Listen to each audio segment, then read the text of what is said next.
I really feel like the constant discussion and conversation, even as close as we are, we're not mind readers. Yeah. And so we need to be able to tell each other where we're at, what we're feeling, why we're feeling it. And, even the good things. I mean, I feel so lucky because we probably tell each other we love each other, like countless times a day. I don't, and how lucky is that? Like, that's such a rare gift. And so, it's not just that we tell each other when things are wrong. Yes. We actually really focus on when things are positive, and that's the energy that we build on. We don't build on, as we were just talking about in a beautiful conversation earlier today, about where most things are in this world, which is lack and fear. Mm-hmm. We don't approach our relationship and our connection from a place of lack or fear or jealousy or anxiety or any of these low vibrational energies that can cause reactions without true awareness.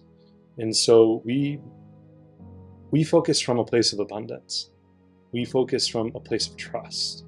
Yes. And with those two things, love is limitless. We're, as you beautifully say, we're not putting our projection of anything on love. We're allowing it to unfold through our greatest gift, which is choice, and our free will to choose each other in every moment. That's about as loving as it can get. Yeah. And just that brings up so much. Right. Because one, even if we could read each other's minds, and sometimes we do in a very eerie way, it doesn't circumvent the need to verbally express it to each other. And we fell into that. Like, sometimes I would, just because we know each other so well, I would know what you meant before you finished verbally expressing it. But there's still a need for you to be able to express how you feel. And so again, that goes back to the comfort of being in a relationship, right? Sometimes we may know what our partner is feeling, or we may have the words out of their mouth before they're fully out of their mouth. But that doesn't mean that I should trump you in the middle of your sentence and not allow you to finish expressing all of your feeling, thought, emotion, because that's part of being able to fully just convey what is inside of you. And I should honor that space until it's all out, even if I know every last detail. And you hold space and do the same. And then there's that, we talk about it as leading with trust and removing labels, right? Because if we came into our relationship and I made you carry the baggage of every person who hurt me, there's no way we would have been able to create a depth of a bond. And I know you had a ton of the same baggage. And so we would have just been like, here, you carry mine, I'll carry yours. And then we both would have been like going nowhere. So we have to come in and be willing to like set all that baggage down, go, okay, you didn't give me this. You shouldn't have to carry all of that. Let's just trust each other until you give me baggage to carry.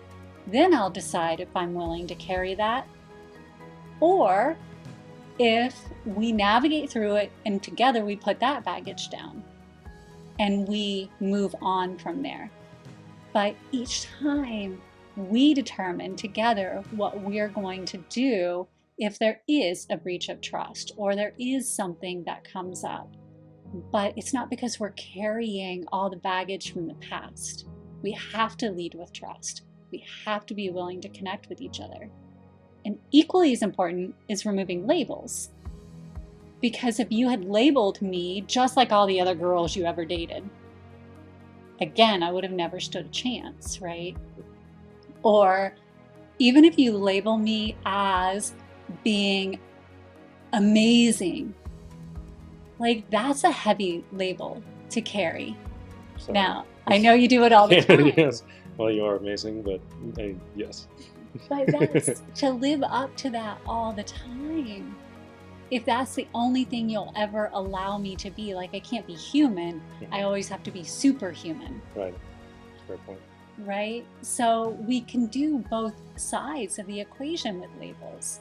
And sometimes we don't think about that. If we're always telling our partners, oh, you are the greatest, you are the best, you are, sometimes we might be kind of creating this, oh, I've got to live up to that all the time. I can't be anything less than what this is, instead of giving room for both things to exist.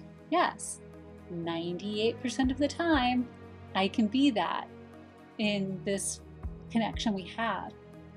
But 2% of the time, I need the room to just be not that. And so talking about that and just removing the labels and just being who you are, where you are, when you're that, how you're that, like all of those things, that freedom just really matters.